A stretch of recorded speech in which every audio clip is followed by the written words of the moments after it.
Hello, all you beautiful souls. Jules here, and happy Moon Day. We are at a fresh start of a new week. It is my very first day back at my workplace for the new year, so I can already tell it's going to be a good one. Why? Because when I showed up to work today, the one boss that I really did not want to see is gone for 2 months. I thought she was gone for good, so I was like very excited, but I will take 2 months. So this is going to be our astrology forecast. This is for January 5th to the 11th. We're already in our second week of January. We had our first Cancer new moon, which really called a lot of us to go inward and tune into the home family life. This year started with an early full moon on the 3rd. It's the sign of Cancer, and this can also bring in energy from like a lot of past loved ones. I know with the holidays, you could have been feeling a lot of memories coming in, whether it was putting ornaments on your trees for those of you that celebrate Christmas, to just simply opening presents or having a quiet moment. You might have been triggered to remember a gift that someone gave you or a moment that you shared. So Cancer energy can really get you into the heart center, loving, compassionate, homebody, interior life. This is also the year of the racing horse, so it started out quickly and swiftly as we transitioned. I fell asleep before 12 a.m. on New Year's, so I celebrated all by my lonesome with Gemini, and I really enjoyed it. This was actually the first year of like a new year that I didn't celebrate with anyone. So I really wanted to just have that space for myself.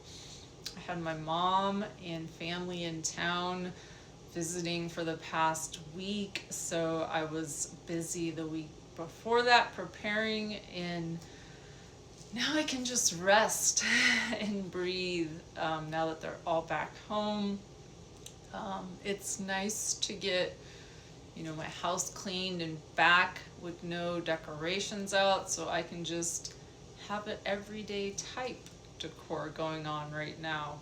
A lot of times at the end of the year, we're pushing and pushing for all the decorations to come out. So astrology is like weather. We technically can't predict it, but we can look into the transits and its symbolism. So we have the 111 portal coming up, obviously on Sunday. We also have the January 20th 0 degrees Aries alignment. And then on Tuesday, this Tuesday, we have a Venus Cazimi conjunct the Sun, and this happens every 9 months. Venus is the planet of peace, love, and beauty, and the Sun is thyself. Cazimi is in the heart of the Sun. So the last one we had was in spring in Aries of 2025 last year, so now it's in Cancer. So Venus is a benefic placement there, so it's a cooperable planet, though sometimes it can be too much of a good thing in this position, but it also gives us a time to come together with those that we connect with, whether it's spiritually, mentally, physically. And then on Friday the 9th, the Sun and Mars are meeting up in Capricorn.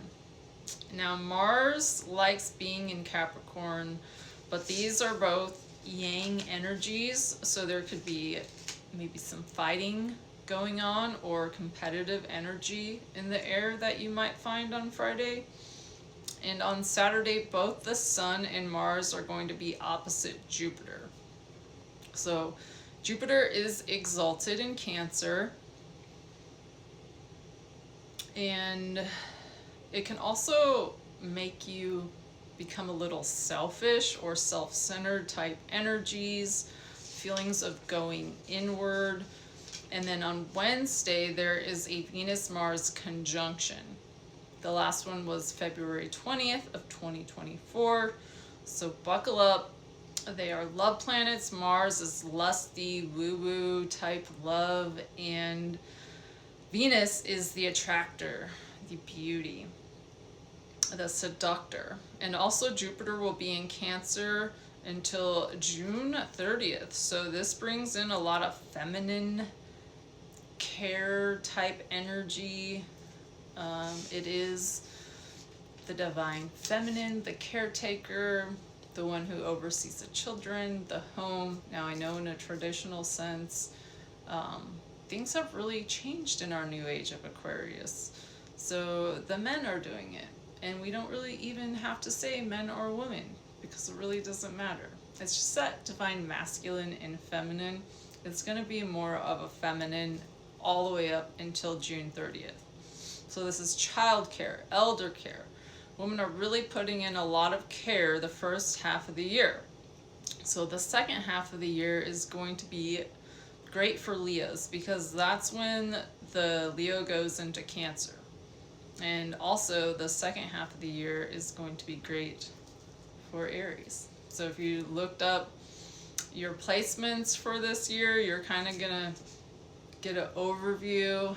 So I'm knowing that the first part of my new year is going to be challenging, but the second part should be a little bit more smoother.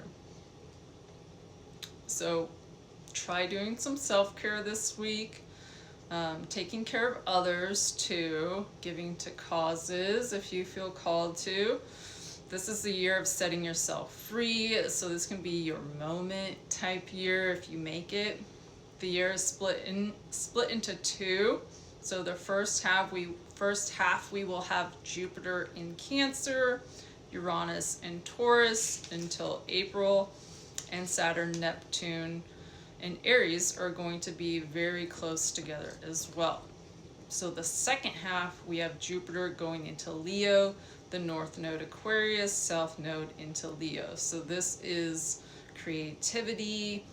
Libras will be retro in Scorpio, which gives us a time to kind of mend things and make things equal or right with others. So if you've had a couple of mistakes or fallouts with friends, don't try to bring things together the first part of the year. Maybe wait till the last part and try to mend things. See where maybe you tried to start something and it just really wasn't working out, whether it's exercise, if you committed to an exercise routine like we all love to do as Americans, is tell ourselves that we're gonna work out every day and lose like 20 pounds, and you know how that goes. So the Sun-Mars conjunction is getting clear on your resolutions this year, becoming spiritually armored, and there are many ways that you can do this: by dance, by meditation, by yoga, by going for a walk in nature, whatever you feel called to that calms the soul. Taking a bath, spending time at home, releasing anything that you're just not feeling. So something that I started my year out with is I renewed my membership to my sportsman's club. So I do have my pistol permit and I am a licensed gun holder. So I want to get more comfortable again with shooting. So what I did was buy a whole year membership. So usually when I have my membership, I only go like 2 to 3, 4 times a year. So this year I'm gonna get consistent. But that is something personal that I'm working on doing, is getting good at shooting. So Much love and light to you all, and whatever you do. A beautiful week ahead, and Gemini's barking outside because she thinks she sees someone. So hold your pets close and give them lots of lovins, and have a beautiful week.